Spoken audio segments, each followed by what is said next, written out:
Once upon a time, there was a group of young women who became best friends during their university days.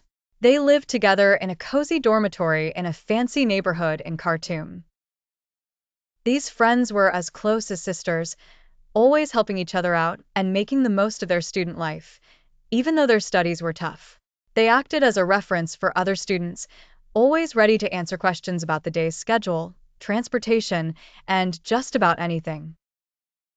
Their lives were happily busy until the day a terrible war broke out. From that moment, everything changed. The families of most students managed to bring their daughters to safety, but the three best friends couldn't get out in time.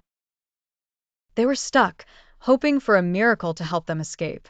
As the situation worsened, services started to fail, and life became a whisper of what it used to be. Their supplies ran out, and they had no choice but to leave their shelter, risking everything.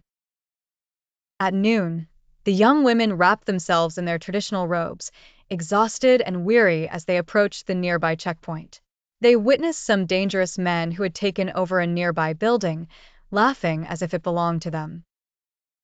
Terrified, the young women found themselves standing before these men, who looked more like beasts than humans.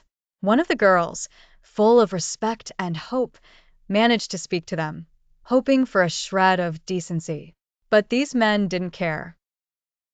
One even raised his weapon in the air, signaling the start of something terrible. But then one of them noticed how hungry the girls looked and told them to come inside and eat first.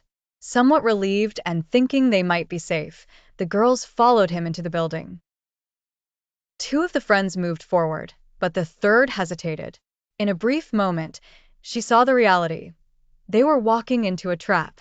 She turned around and ran as fast as she could, guided by her friend's hysterical shouts in English. "Run!" She escaped without looking back. Running aimlessly through the streets, she found herself at the entrance of a narrow alley where a group of people stood next to a travel bus.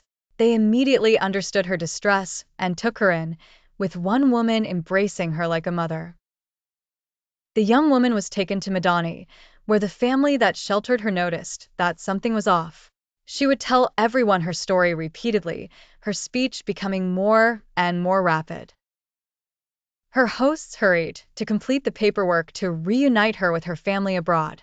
Finally, she was home, but deeply scarred. Her mental health worsened, and under the care of specialized doctors and her loving family, she started to heal. The doctors, however, gave one strict order. No one was to mention her friends or speak their names in her presence.